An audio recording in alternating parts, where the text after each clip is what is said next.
तुझा विसर न व्हावा गुण गायन आवडी हीच माझी सर्व जोडी. श्रीमंत जगद्गुरु श्री तुकोबाराय प्रस्तुत अभंगामधून आपलं आराध्य दैवत श्री पांडुरंगराय यांच्या चरणावरती करुणा भागतात, प्रार्थना करतात, विनंती करतात, मागणं भगवंताला मागतात. भगवंता, कधीही तुझा विसर मला पडू देऊ नकोस. तुझा आठव मला सतत येऊ दे. तुझे गुण गाण्याची आवडी माझ्या अंतकरणामध्ये निर्माण होऊ दे. आणि हे जर तू मला देत असशील ना, तर यानंच माझं समाधान होणार आहे. महाराजांनी म्हणावं, हे चिदान दे गा देवा, तुझा विसर न व्हावा गुण गायन आवडी हीच माझी सर्व जोडी. रब्बा माई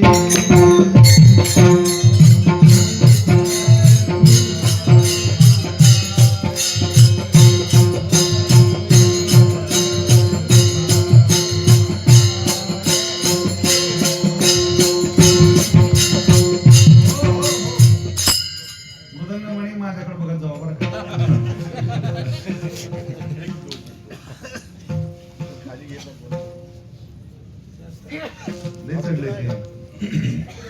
दोन्ही एका स्वरात घ्या बरोबर.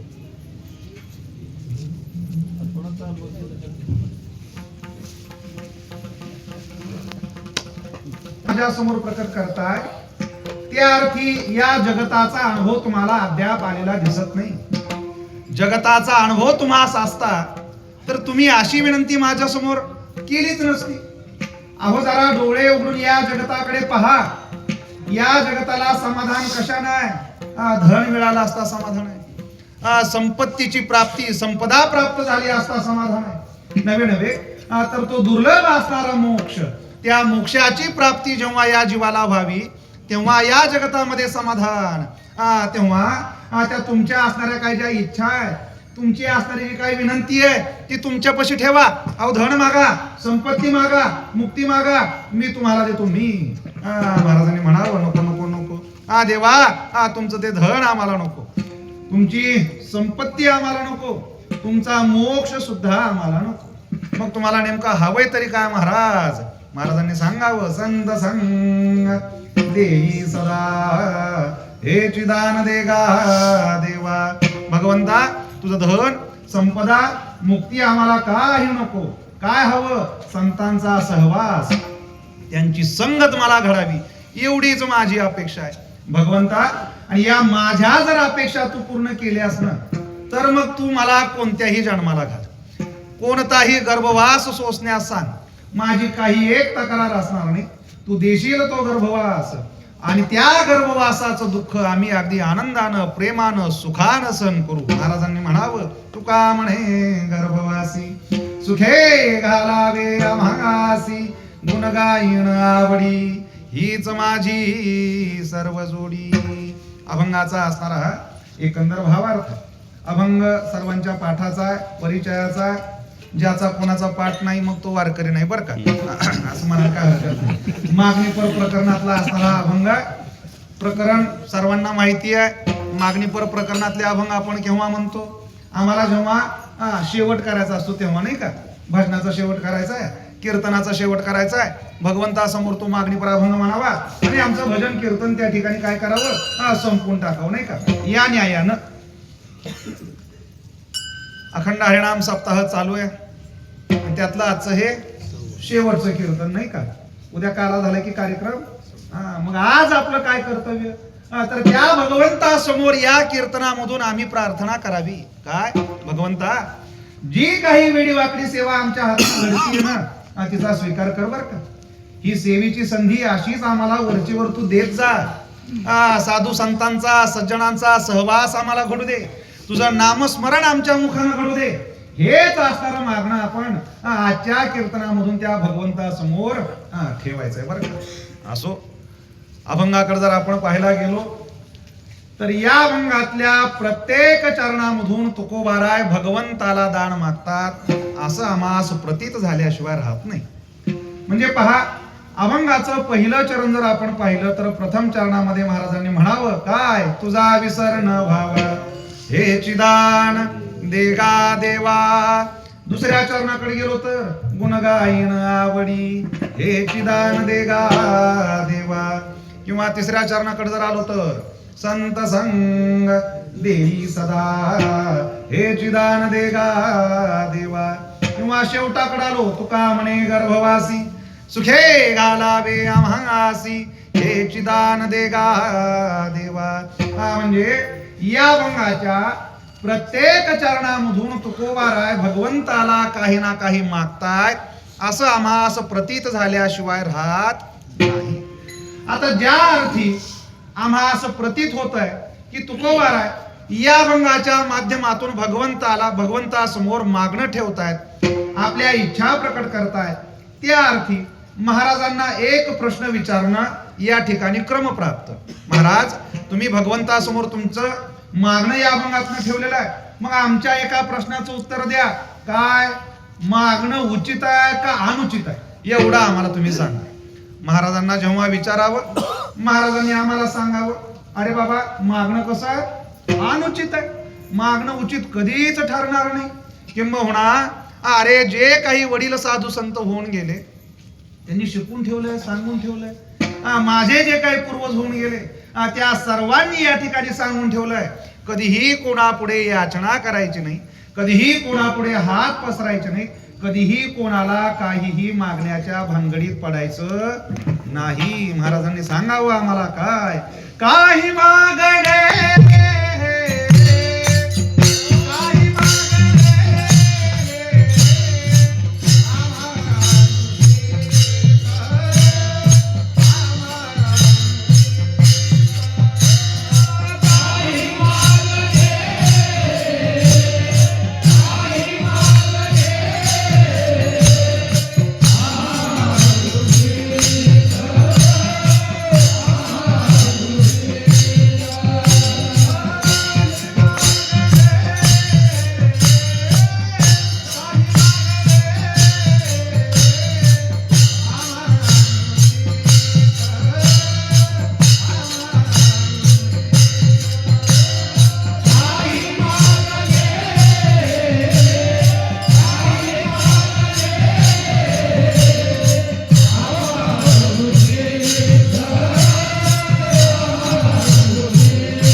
अनुचित वडिलांची रीत जाणत असो.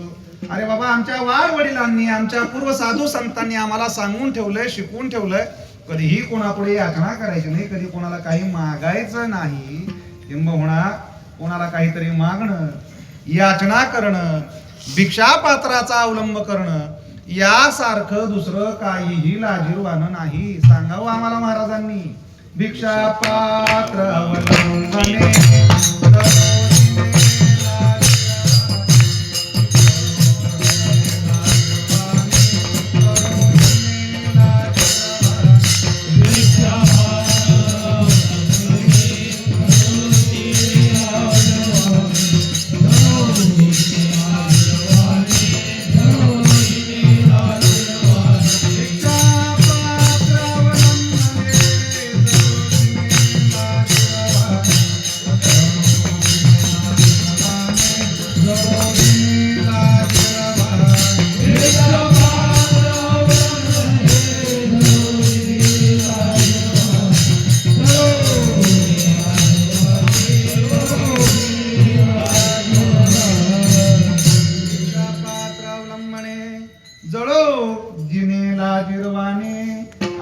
घेणं कसं आहे, लाजीरवान आहे. कोणतं?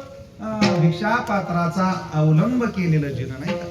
कोणापुढे याचना करायची नाही, कधी कोणाला काहीही मागायचं नाही. ही आमची पूर्वजांपासून चालत आलेली रीत आहे. महाराजांनी आम्हाला सांगावं. आणि तेच महाराज जो अभंग आपण कीर्तनाला घेतला त्यात म्हणतात, हे चिदान देगा देवा. मग आता समन्वय लावायचा कसा, नाही का? इकडं सांगायचं कोणाला काही मागायचं नाही, पूर्वजांपासून चालत आलंय, आणि इकडं म्हणायचं हेच पाहिजे, नाही का?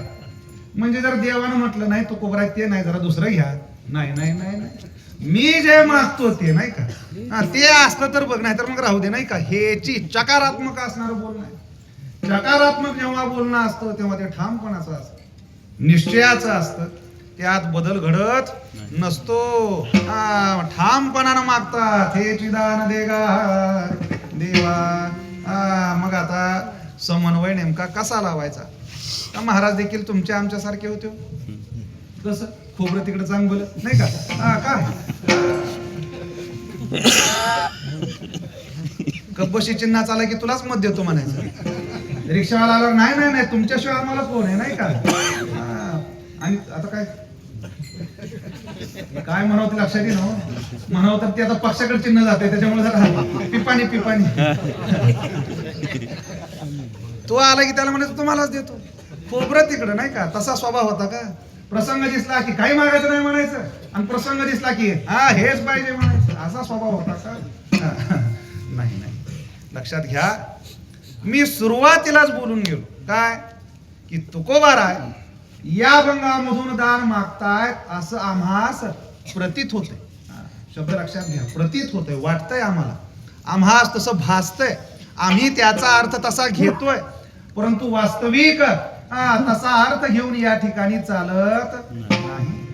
तुम्हा आम्हास जरी ते तसं दिसत असलं, तसं वाटत असलं, तसं भासत असलं, तरी ते दान ठरत नाही. पहा, तुकोबारांचं शब्दार्थानं या अभंगातलं बोलणं जर आपण सत्य मानलं तर मग इतर अभंगातलं बोलणं देखील सत्य मानल्याशिवाय तुम्हा मास गत्यंतर उरणार नाही. आणि जर मग आपण सगळं असंच तुकोबारांच्या जीवनाशी निगडीत सत्य मानू लागलो तर मग तुमची आमची फसगत झाल्याशिवाय राहणार नाही. नेमकं म्हणायचंय मला काय, उदाहरण देतो म्हणजे लक्षात येईल. पहा, या अभंगात दान मागताना दिसतायत म्हणून तुकोबारा भगवंताला दान मागतच होते असा जर निश्चय तुम्ही आम्ही करत असू तर मग दुसऱ्या अभंगातलं बोलणं देखील त्याच निश्चयानं आम्हास सत्य मानावं लागेल, बरं का? म्हणजे पहा, महाराज म्हणतात एके ठिकाणी, मी तो अल्पमतीहीन काय वर्णू तुमचे गुण. काय म्हटलंय महाराजांनी तिथं? मी कसा आहे? अल्पमतीचा आहे म्हटलंय. महाराज अल्पमतीचे होते का? या अभंगात म्हटलं हे चिदान देगा देवा, तुकोबाराने दान मागितलं, मग इकडचंही सत्य माना की मग. काय म्हटलंय महाराजांनी? मी काय आहे? अल्पमतीचा आहे. मग म्हणावं महाराजांना अल्पमतीचं? अहो, एक अभंगच असा रचलेला आहे महाराजांनी, त्यात काय केलंय? नानाविध प्रकारची विशेषणं तुकोबारा स्वतःच लावून घेतात. मग ती स्वतःच लावून घेतलेली विशेषणं आणि तुकोबारांचं चरित्र या दोन्हींची सांगड लावायला जर आपण गेलो तर कुठंच सांगड लागताना दिसणार नाही. पहा, महाराजांनी म्हटलंय काय, मी तवा नाथ अपरा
म्हणावं काय, मी अनाथ आहे म्हणावं, अनाथ. आता अनाथ नेमकं कोणाला म्हणायचं? ज्याला कोणी नाथ नाही तो अनाथ. एकटा जीवन सदाशिव, नाही का? काय मायबाप नाही, भावंड नाही, बायको लेकर, कुठलाच गोतावळा पत्ताच नाही कोणाचा, त्याला अनाथ म्हणावं. आणि महाराजांचं चरित्र जर आम्ही बघायला गेलो तर मायबाप नव्हते का महाराजांना? होते. भावंड एक तिथं दोन, बायको लेकर, म्हणजे तिथेही काय कमी नव्हती बरं का. एक मेली तर दुसरी केली, तिथं बी काय पंचायत होती असं नव्हतं. लेकर बाळा देखील, तरी देखील महाराज म्हणतात मी तव अनाथ. मग मानावं का तुम्ही आम्ही महाराजांना अनाथ? म्हटलंय महाराजांनी अनाथ या अभंगात स्वतःला केंद्रस्थानी म्हणून रचना केली आहे. म्हणावं महाराजांना अनाथ म्हणून चालेल. पुढे जाऊन म्हणतात मी कसा आहे अपराधी. काय गुन्हा केला होता महाराजांनी? कुणाची जमीन लुबाडली होती का? बांधतो करला होता का? कुठं मग लुटमार दरोडा असं काय गंभीर गुन्हा काय केलं होतं? साधी मुंगी तरी मारली का महाराजांनी कधी? का कोणाला रागानं बोलले? काही नाही. तरी सुद्धा महाराज काय म्हणतात मी कसा आहे अपराधी आहे म्हणतात. मानावं का तुम्ही आम्ही महाराजांना अपराधी? त्याही पुढे जाऊन महाराजांनी म्हणावं मी कसा आहे कर्महीन. आता कर्महीन कोणाला म्हणायचं? प्रारब्ध कर्मानं जे काही कर्म आपल्या वाट्याला आलंय ते करायचं नाही आणि भलतेच उद्योग करत बसायचे, त्याला म्हणायचं कर्महीन. आता प्रारब्ध कर्मानं काय कर्म आमच्या महाराजांच्या वाट्याला आलेलं होतं? चालत आलेली पाटीलकी होती, सावकारकी होती, नाही का? मग महाराजांनी केली नाही का? उत्कृष्टरित्या केली. म्हणजे आता आलंय घरात चालत केल्याशिवाय गत्यंतर नाही या भावनेनं नाही, उत्कृष्टरित्या केली. देहू परिसरातील पंचक्रोशीमध्ये तुकोबारांच्या नावाचा लौकिक, अरे बाबा पाटीलकी करावी सावकारकी करावी तर तुकोबानं बरं का कौतुकाचे उद्गार लोकांनी काढावेत. ते तुकोबाराय म्हणतात मी कसा आहे कर्महीन. मग म्हणावं का तुम्ही आम्ही तुकोबाराय कर्महीन होते? त्याही पुढे जाऊन म्हणावं मी कसा आहे मतिमंद बुद्धी. माझी मती मंद आहे महाराजांनी म्हणावं. गंमत अशी पहा, महाराजांनी अभंगांची असणारी रचना करावी नाही का? किती अभंग लिहिले महाराजांनी? किती लिहिले? 4,000 4 कोटी अभंग लिहिले. उपलब्ध किती आहेत? 4-4,500 नाही का? लिहिले किती? 4 कोटीपेक्षा जास्त लिहिले. 4 कोटी म्हणू नका, कमीत कमी 4 कोटी असं म्हणा. कमीत कमी पुढचा आकडा आता बघावं लागेल. उपलब्ध किती आहे? 4-4,500. दुर्दैव तुमचं आमचं नाही का? 4 कोटी कमीत कमी लिहिले. हे कशावरनं सांगायचं? तुकोबाराय म्हणजे नेमकं कोण होते? नामदेवराय. नामदेवरायांनीच तुकोबारायाच्या रूपानं या भूतलावरती मृत्यू लोकांमध्ये अवतार घेतलेला होता. अर्धवट राहिलेलं काम पूर्ण करण्याकरिता काय झालं होतं? नामदेवराय वाळवंटात गेलेले होते आणि तिथं गेल्यानंतर कथा श्रवण करत असताना वाल्मिक ऋषीची कथा कानावरती पडली, मिळाला ऐकायला. कोणीतरी वाल्मिक ऋषी होऊन गेला आणि त्यानं म्हणे शतकोटी रामायणाची रचना केलेली आहे नाही का? आश्चर्य वाटलं सगळं ऐकून. त्याबरोबर खेद देखील व्यक्त केला. कुणी? नामदेवरायांनी. अरे अरे अरे अरे, एवढे मोठी लोक होऊन गेली ना भगवंताविषयीची एवढी स्तुती सुमन त्यांनी लिहिलेली आहेत आणि माझं आजपर्यंतचं असणार आयुष्य व्यर्थ घालवलं नाही का? नाही म्हटलं आता आपण देखील फोन करायचा. आले भगवंतासमोर, प्रसंग सगळा सांगितला. देवा आता त्यापासून प्रेरणा घेऊन आता मी देखील फोन करतोय. काय फोन करायला लागला तू? काय नाही देवा, आता फोन करतोय. तुझ्या नावाचे 100 कोटी अभंग मी काय करीन तयार करीन. आता असं म्हणत असताना परमात्मा त्या नामदेवरायाला थांबवण्याचा प्रयत्न करतात. नामदेवा थांब थांब थांब म्हणेपर्यंत संकल्प सोडून मोकळे झाले. देव लागले म्हणायला नामदेवा केली की नाही म्हणले पंचायत तू आता? का हो देवा, का तसं का म्हणता? अरे बाबा, त्या वाल्मिक ऋषीनं रामायणाची रचना केली तेव्हा आयुष्य किती होतं आणि आता आयुष्य किती? कुठं त्याची तुझी आणि बरोबरी करू लागलायस? अरे म्हटले, तू तुझ्या आयुष्याची निम्मी वर्ष पार केलेली आहेस, राहिलं म्हणजे निम्म आयुष्य तुझ्या हातात आणि एवढ्या अल्प अवधीमध्ये एवढं असणारं महत् कार्य घडायचं कसं? म्हणजे जेव्हा पण केला नामदेवरायांनी तेव्हा नामदेवराय 40 वर्षाचे होते बरं का. एकंदर आयुष्य 80 वर्षाचं आणि 40व्या वर्षी नामदेवरायांनी पण केला शतकोटी अभंगाची रचना करीन. भगवंतालाच काळजी वाटली आता कसं पूर्ण करायचं, अल्पायुष्य मानव देह किंवा शतवर्षाची गणना, पण तेवढं सुद्धा नव्हतं, त्यापेक्षा 20 न कमीच. मग भगवंताला काळजी वाटली, काय करावं?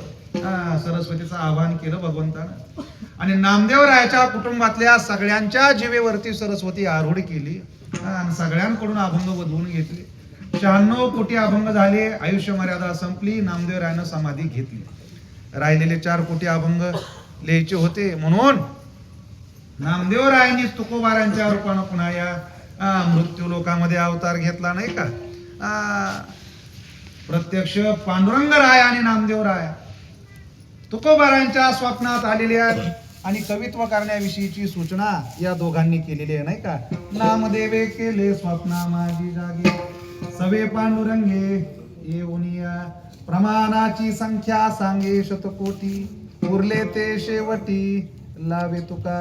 म्हणजे मग 4 कोटी कमीत कमी अभंग लिहिले, हे तर मान्य करावं लागेल का नाही? बाकीचे मग बघा अजून किती सापडते तेवढे, पण कमीत कमी 4 कोटी अभंग लिहिले. आता परिस्थिती तुमच्या आमच्यावर घ्या. सरकारी कार्यालयात कुठं अर्ज द्यायचा असतो, काहीतरी योजना विविध प्रकारच्या रोज सरकार जाहीर करत असतं, कानावरती पडले की मग कागद पेन घ्यायचा, अर्ज खरडायचा, द्यायचा अर्ज लिहायचा आहे. पण लिहावं काय हे तर कळतंय का मला सांगा. 4च ओळी लिहायच्या असतात, त्याच्यामध्ये 4 ओळीचा मजकूर लिहायचा असतो, पण लिहावं नेमकं काय हेच आम्हाला कळत नसतं नाही का. प्रति लिहितो पण त्याच्यामध्ये काय लिहायचं या अधिकाऱ्याचा हुद्दा सुद्धा आम्हाला कळत नाही. पुन्हा महोदय लिहावं, काय अजून काय लिहावं, त्या 4 ओळी खरडल्यानंतर कळावे लिहावं, आपला लिहावं का विश्वासू लिहावं का अजून काय लिहावं का हे कळत नाही. कोणातरी शहाण्या माणसाला जाऊन गाठावं लागतं, त्याची विनवणी करावं लागते, दे बाबा एवढी 4 अक्षर खरडून म्हणावं लागतं. आता ही अडचण नाही म्हणा, त्या झेरॉक्सवाल्याने छापीलच ठेवले सगळं. आता आपलं नाव टाकायचं, तारीख टाकायची, सही करायची, लिहून टाकायचं. तात्पर्य सांगण्याचं काय, 4 ओळीचा अर्ज लिहायचा म्हटलं तर आमचे डोळे पांढरे होतात आणि ते 4 कोटी अभंग लिहायचे. मग 4 कोटी अभंग लिहिणाऱ्याची विद्वत्ता सामान्य असेल का असामान्य असेल? तो मतिमंद बुद्धीचा असेल का असामान्य बुद्धिमत्तेचा तो मनुष्य असेल? सांगा आता. असामान्य असणाऱ्या बुद्धिमत्तेशिवाय हे कार्य घडू शकतं का? घडू शकत नाही.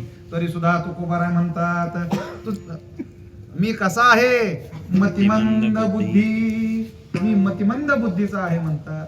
मग म्हणावं का तुम्ही आम्ही? नाही नाही, महाराज मतिमंदच होते. मानावं का तुम्ही आम्ही? मानून चालत नाही. त्याही पुढे जाऊन महाराजांनी म्हणावं, तुझं मी आठविले नाही कधी, वाचे कृपानिधी माय बापा. भगवंता, या वाचेनं मी कधीही तुझं स्मरण केलं नाही, कधीही तुझा आठव मी या वाचेनं केला नाही. देहू गावातलं एक सकाळ लोकांची लगबग चाललेली आहे, कशाची? प्रातर्विधीला जाण्याची. देहू गावातला एक मनुष्य प्रातर्विधी उरकण्याकरता बाहेर पडलेला आहे. जी काही जागा असेल तिथं तो गेलेला आहे आणि तिथं गेल्यानंतर विठ्ठल विठ्ठल विठ्ठल विठ्ठल विठ्ठल त्याच्या कानावरती ध्वनी येऊ लागला. त्याला आश्चर्य वाटलं, अरे जागा तर प्रातर्विधी करण्याची अमंगळ आहे, अपवित्र आहे आणि अशा ठिकाणी त्या भगवंताचं स्मरण कोण बरं करतंय? म्हणून त्या आवाजाच्या रोखानं गेला, नेमकं कोण आहे बघावं तरी. जाऊन पाहतो तर काय आमचे तुकोबाराय त्या ठिकाणी नाही का. आणि त्या स्थितीमध्ये तुकोबाराय विठ्ठल विठ्ठल विठ्ठल विठ्ठल म्हणताय. आश्चर्य वाटलं याला. म्हणजे महाराज काय म्हणले, शोभतं काय तुम्हाला? अहो अमंगळ अपवित्र जागी तुम्ही भगवंताचं स्मरण करताय. तुकोबाराय म्हणले, आता काय करू? म्हणजे माझा ना इलाज आहे म्हणते. झालं उत्तर ऐकलं पण त्याचं समाधान कुठं झालं? ते आलं इकडून धर्मपीठाला तक्रार केली. धर्मपीठानं आमच्या महाराजांना बोलावणं धाडलं. महाराज हजर झाले. का हो तुकोबाराय, अमंगळ अपवित्र जागी तुम्ही परमपवित्र भगवंताचं स्मरण करताय, काय तुम्हाला कळतं का नाही? तुकोबाराने सांगितलं, म्हणले नाईलाज आहे. म्हटले करू तर म्हणले काय करू म्हणले. मी कितीही प्रयत्न केला, नामस्मरण करायचं नाही, त्या भगवंताचं नाव घ्यायचं नाही, पण ही माझी असणारी जी काय वाचा आहे, माझी असणारी जी काय वाणी आहे, ती माझ्या ताब्यात राहिलेली नाही. ही कशी झालेली आहे, अनावर झालेली आहे, अनावर. महाराजांनी म्हणावं पहा, माझी मज झाली अनावर.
छंदया नामाचा घेतलासे.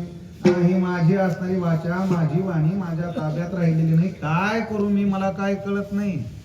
कुठला एक जण शहाणा आणि महाराजांची जीवच जाऊन पकडली. बघू म्हणले तुमच्या ताब्यात मी धरतो, बघू आता कसं स्मरण करताय. आणि तरीही आवाज लागला यायला, विठ्ठल विठ्ठल विठ्ठल विठ्ठल. लागली सगळी इकडे तिकडे बघायला. दुसरं कोण लागले का म्हणायला? कोणी दुसरं म्हणत नव्हतं. आवाज कुठून येत होता? मग तुकोबारायांच्या रोमा रोमामधून विठ्ठल विठ्ठल विठ्ठल विठ्ठल ध्वनी बाहेर पडत होता. काय अवस्था होती महाराजांची हो. रंगला या रंगी तुका विठ्ठल सर्वांगी, ही अवस्था आमच्या महाराजांची होती. आणि ते महाराज या ठिकाणी म्हणतात, तुझं म्या आठविले नाही कधी, वाचे कृपानिधी माय बापा. पुढे जाऊन महाराज म्हणतात, नाही ऐकले गायले गीत. गीत ऐकलंय नाही म्हणतात आणि गायलंय नाही म्हणतात. कोणतं गीत ऐकलं नाही महाराजांनी? टीव्ही नव्हता त्यावेळेस. छायागीत, चित्रगीत ते ऐकलं नसेल नाही का? ते गीत ऐकलं नाही का? गीत म्हणजे काय? अभंग. अभंग या अनुषंगाने या ठिकाणी घ्यायचं. ऐकले नाही म्हणतात आणि गायले नाही म्हणतात. बरं, आता तुकोबारांच्या चरित्राकडे जावं तर तिथे स्वतः सांगितलंय, काही पाठ केली संतांची उत्तरे. संतांची उत्तरे म्हणजे अभंग पाठ केले म्हणतात. आणि इकडे काय म्हणतात, मी ऐकलंय नाही आणि गायलंय नाही.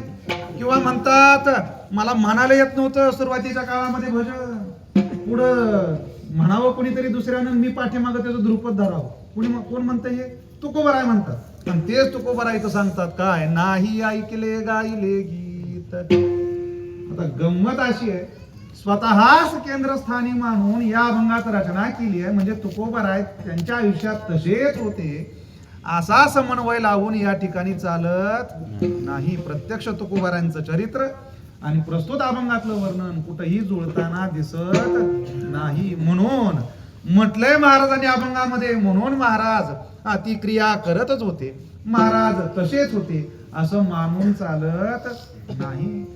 परिस्थिती अनुरूप, काला अनुरूप, स्थिती अनुरूप जे काही काव्य महाराजांना स्फुरलं ते महाराजांनी शब्द रूपामध्ये त्या ठिकाणी उतरवलेलं आहे.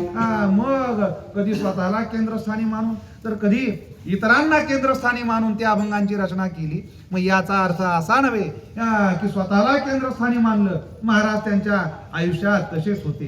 हे जसं आपण मानू शकत नाही, याच न्यायानं जो अभंग आपण कीर्तनाला या ठिकाणी घेतला, तर आता त्या अभंगातनं आम्हाला दिसत असलं, वाटत असलं की तुकोबाराय दान मागताय, म्हणताय हेच दान देगा देवा, हेच दान पाहिजे ठणकावून म्हणणारे तुकोबारा आम्हाला दिसतात नाही का? पण ते दान ठरत नाही का? कारण मागितलं ते का स्वतः करता मागितलं का?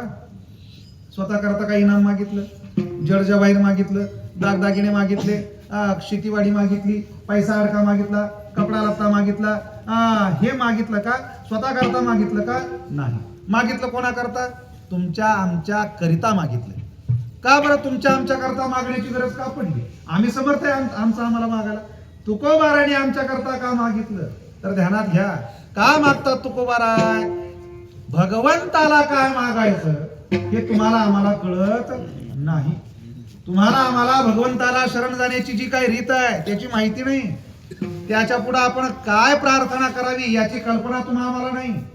आम्ही जातो त्या भगवंताच्या चरणावरती आमचं मस्तक ठेवतो, त्याची करुणा भागतो आणि त्याच्या पुढे आमच्या इच्छा प्रकट करायला सुरू करतो. काय देवा, अरे काय बाबा, यंदा म्हणजे काय पाऊस, काय पाऊस, काय पाऊस, सगळा पाऊसच पाऊस नाही का? पाणीच पाणी सगळीकडे. मग अरे काय सगळं सोयाबीन हाताला आलेलं वाया गेलं नाही काय? झाडाला सगळं कोंब त्याला आलं.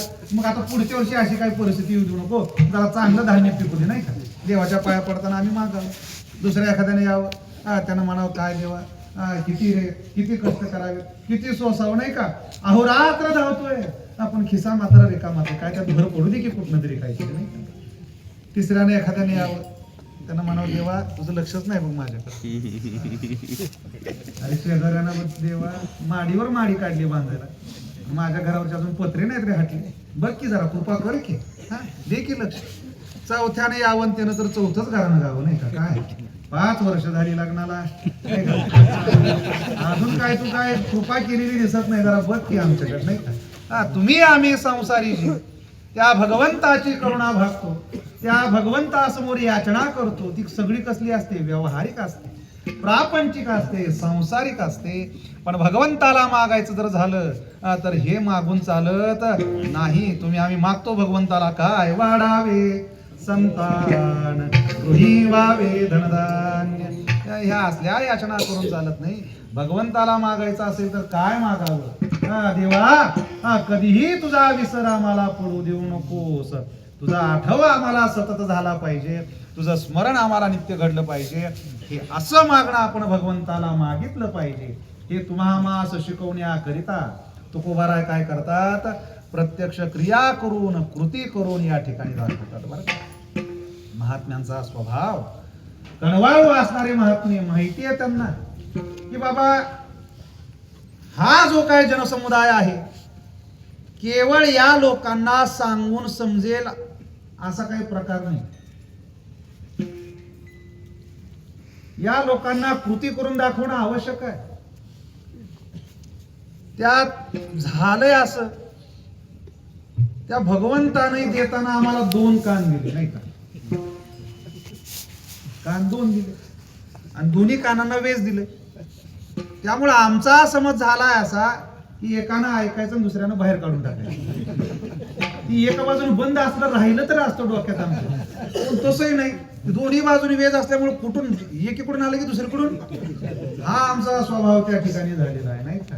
कळत नाही आम्हाला, सांगून कळत नाही. तेवढ्या करता प्रत्यक्ष क्रिया करून दाखवतात, कृती करून दाखवतात. महात्म्यांचा स्वभावच तसा असतो नाही का?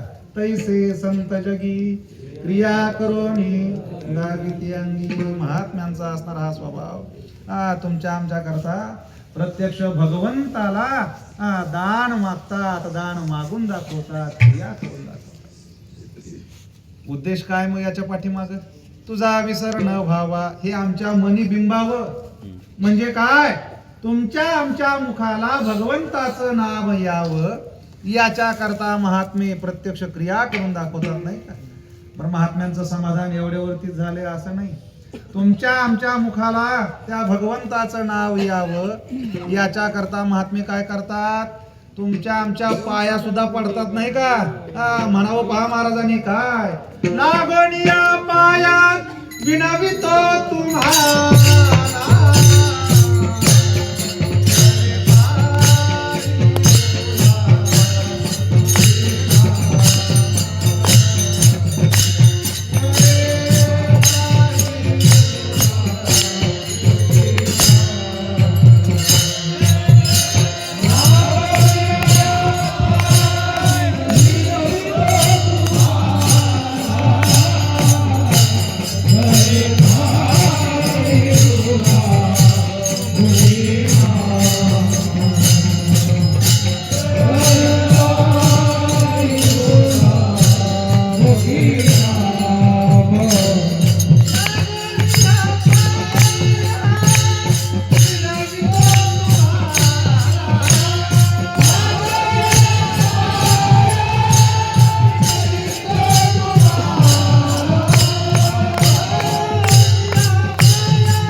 पायाला लागून तुम्हाला विनंती करतो म्हणतात. तुमच्या आमच्या पाया पडायची तयारी दाखवतात. कशा करता? केवळ तुमच्या आमच्या मुखाला भगवंताचं नाव यावं याच्याकरिता लागून या पाया विनवितो तुम्हाला, करे टाळी बोला मुखीना. उद्देश काय? या वाचन भगवंताचं स्मरण व्हावं याच्याकरता महात्म्यांची काहीही करण्याची तयारी लक्षात घ्या. त्याच भावनेनं तुकोबाराय या ठिकाणी काय करतायत? प्रत्यक्ष क्रिया करून दाखवतायत, कृती करून दाखवतायत. भगवंताला मागायचंय ना तुम्हाला, तर मग काय मागा? तुझा विसर न व्हावा, हे चिदान देगा देवा. भगवंता कधीही तुझा विसर आम्हाला पडू देऊ नकोस. आता ज्या अर्थी तुकोबाराय सांगतायत भगवंताला मागावं, कधीही तुझा विसर पडू देऊ नको, त्या अर्थी भगवंताचा विसर निश्चित पडत असला पाहिजे, नाही का? विसर पडतोय म्हणून आम्हाला सांगितलं मागा देवाला, विसर पडू देऊ नको. पडतो विसर. आता आम्हाला आहेच की अनुभव, नाही का? तुकोबारायांचं आम्हाला सांगितलं पाहिजे असं का नाही? आमचं आम्हाला कळतंय की भगवंताचा विसर आम्हाला पडतो, नाही का? बरं आता काय आमच्या मागे एक व्याप आहे का सांगा बरं? प्रपंच बघायचा, परमार्थ बघायचा, घरचं बघायचं, बाहेरचं बघायचं. आता एक ना अनेक व्याप आमच्या पाठीमागं लावून ठेवले, तर पुन्हा आम्हाला काय म्हणताय? भगवंताचा विसर पडू देऊ नका. पडत असेल त्या व्यापातनं विसर भगवंताचा, मग काय होतंय? विसरत असो आम्ही भगवंताचं स्मरण करायला. एवढा आमच्या मागे दट्ट्या लावायचं काय कारण आहे? विसर पडू नको, विसर पडू नये, विसर पडू. काय होतंय भगवंताचा विसर पडला तर? हानी होते हो, हानी जीवाची फार मोठी हानी होते. काय हानी होते? तर पहा, ज्या जीवाला भगवंताचा विसर पडतो त्या जीवाला 84 लक्ष योनींचा जो काय फेर आहे त्यातून मुक्त होता येत नाही. तो जीव त्याच फेऱ्यात अडकून पडतो, गुंतून पडतो. कशानं? भगवंताच्या विस्मरणानं. बर का? महाराजांनी सांगावं, विसरली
लखानी 84च्या भगवंताचा विसर पडला तर जीवाला 84 लक्ष योनींच्या फेऱ्यामध्ये अडकून पडावं लागतं. बरं का?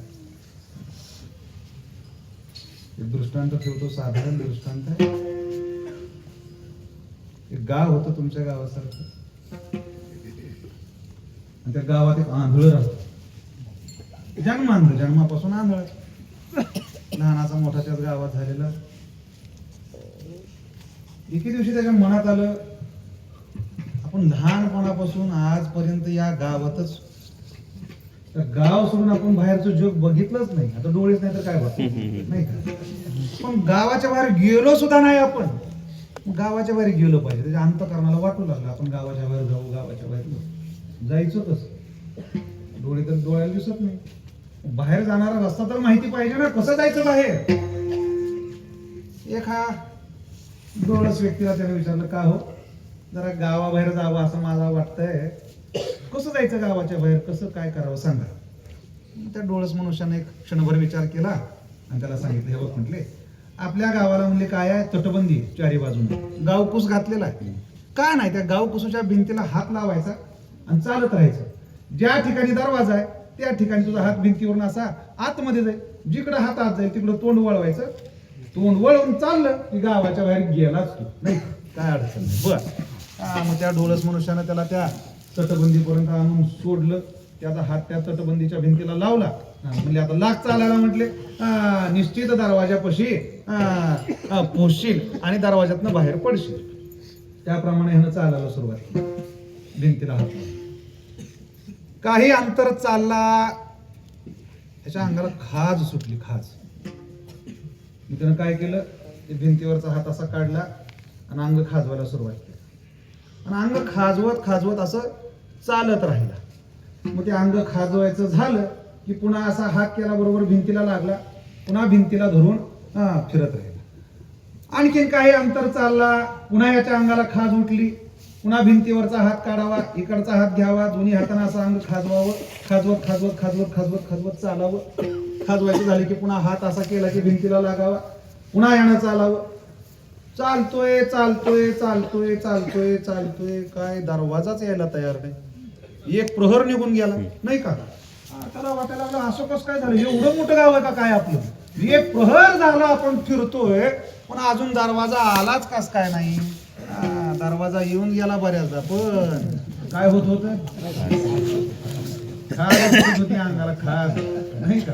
बरं आता खाज यायला लागली तर दुसरा हात रिकामा आहे की, त्यांना खाजवा, कुठं खाजवायचे बरं, तसंही नाही. बरं दोन्ही हाताने खाजवायचे ना, दोन्ही हाताने खाजू द्या, एका जागेवर तर उभं राहावं की, नाही का.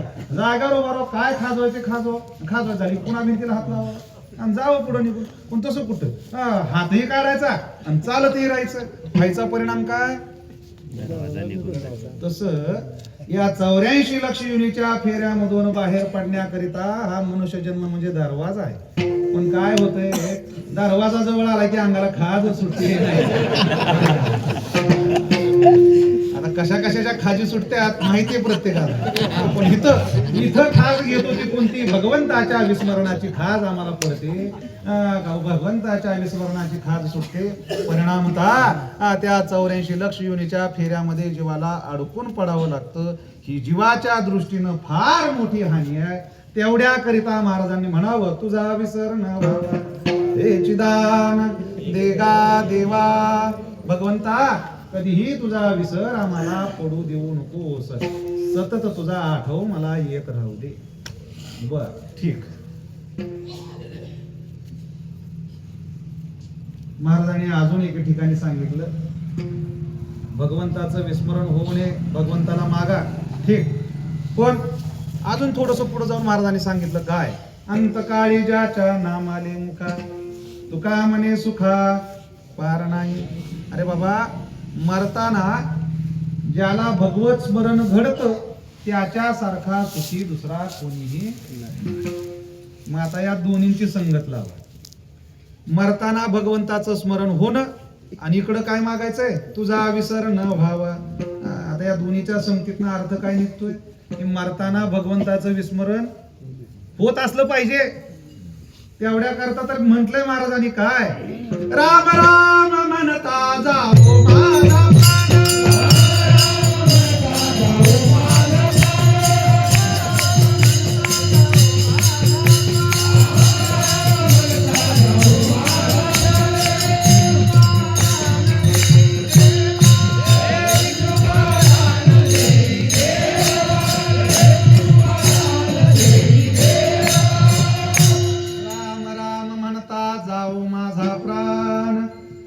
कृपादान देवा.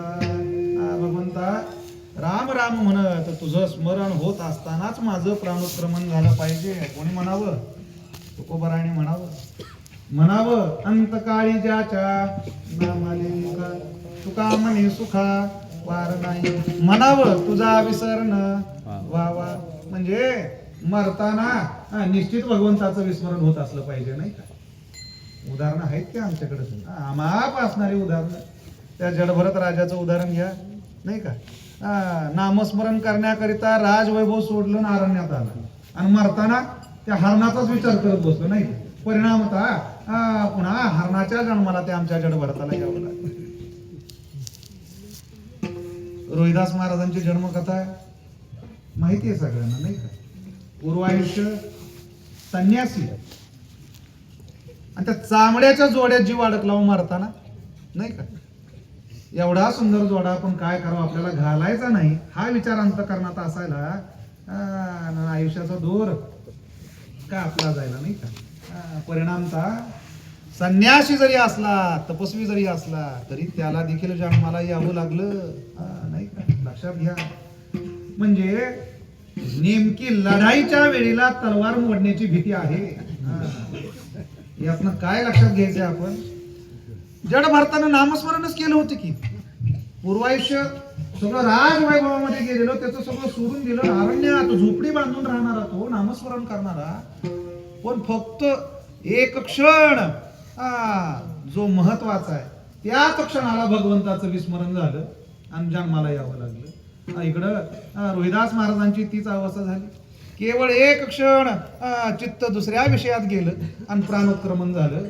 परिणामतः त्यांनाही जन्माला यावं लागलं. म्हणजे भगवंताचा एक क्षण देखील विस्मरण उपयोगाचं नाही. तेवढ्या करता त्या देवालाच मागायला पाहिजे, काय तुझा विसर न व्हावा हेची दान देगा देवा. मग आता आणखीन एक प्रश्न तुम्हाला विचारतो बरं का. तुकोबाराने म्हटलं काय, अंतकाळी ज्याच्या नामाले मुखा सुखा म्हणे सुखा पार नाही, किंवा राम राम म्हणता जाऊ माझा प्राण हेची कृपादान देई देवा. तुकोबाराने म्हटलं राम राम म्हणत माझं प्राणोत्क्रमण होऊ दे. मग आता एक प्रश्न या ठिकाणी निर्माण होतो, तुकोबारायांना मरण होतं का? तुकोबारा म्हणतात राम राम म्हणत म्हणत माझं प्राणोत्क्रमण झालं पाहिजे. तुकोबारांना खरंच मरण होतं का? काय अवस्था होती? अहो, जन्म आणि मरण ज्यांच्या हातात आहेत असे असणारे आमचे तुकोबाराय होते, नाही का? तुका म्हणे आम्ही विधीचे जनिते. त्यांना मरण आहे का? नाही. महात्म्यांना जन्मही नाही आणि मरणही नाही, नाही का? स्वतःच्या इच्छेनं भूतलावरती यावं, स्व इच्छेनं हे भूतल सोडून वैकुंठाला निघून जावं हा ज्यांचा अधिकार आहे. किंबहुना देवानं सुद्धा यांना म्हणावं, तुकोबाराया जावा जावा वैकुंठाला, भूतलाला चला, भूतलाला जावा, मृत्यू लोकामध्ये जावा, गरज आहे तुमची मृत्यू लोकामध्ये.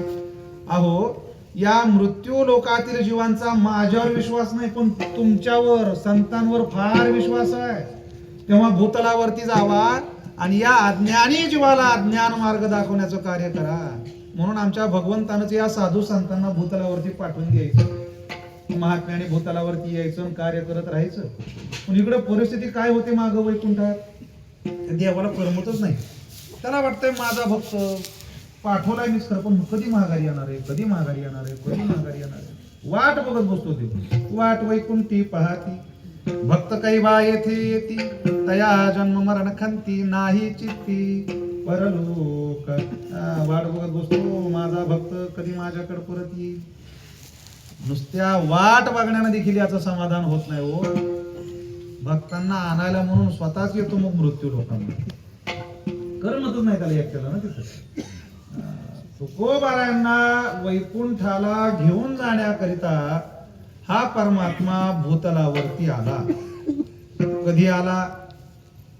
फाल्गुन शुद्ध दशमीला आला. तुकोबारायांच्या घरी पाहुणचार घेतलेला आहे भगवंतानं. किती दिवस? चांगला 8 दिवस पाहुणचार घेतला. फाल्गुन वद्य द्वितीयेचा दिवस उजाडलेला आहे. भगवंत तुकोबारांना म्हणतात बास झालं की, म्हटले आता जाऊ आपल्या आपल्या स्वस्थानी, चला की आता किती थांबायचं इथे. तुकोबारा म्हणतात देवा जायला काय हरकत नाही, पण बघू म्हटले कोणी आले आपल्या समवेत तर न्यायचं का? देव म्हणले काय हरकत नाही, बघ कोणी येतंय का ते तर बघ म्हणले अगोदर, मग बघू म्हणले काय. देव म्हणले तोपर्यंत मी जरा इंद्रायणीच्या तीरावरती जाऊन थांबतो. ये म्हणले तू गावात फेरपट्टा मारून तुझ्या संतीला कुणाला तरी घेऊन जाऊ म्हणले. काय आपल्याला काहीच की करून म्हणले, आपल्याला कुठं खांद्यावर घ्यायचं. तो बरा आहे. देहू गावामध्ये फिरतायत, सर्वांचा निरोप घेतायत, म्हणतायत चला माझ्या बरोबर प्रत्यक्ष परमात्मा आलाय न्यायला, मी तुम्हाला त्याच्या बरोबर घेऊन जातो चला. सगळ्यांनी सांगावं नाही महाराज, तुम्ही व्हा पुढे, आम्ही जरा मागणं येतो नाही का. अजून बरेच असणार आमचं काही अजून लेकरं बाळा लहान आहे नाही का, ती मोठी व्हायची, त्यांची लग्न व्हायची, त्यांच्या लेकरांचं तोंड आम्हाला बघायचं नाही, इतक्या लवकर कुठं आम्हाला घेऊन चाललं. नका नका तुम्ही जावा, आम्ही येऊ मागणं आमच्या सवडीनं नाही का. महाराजांबरोबर यायला कोणीही तयार झालं, निरोप द्यायला समस्त ग्रामस्थ त्या ठिकाणी आलेले.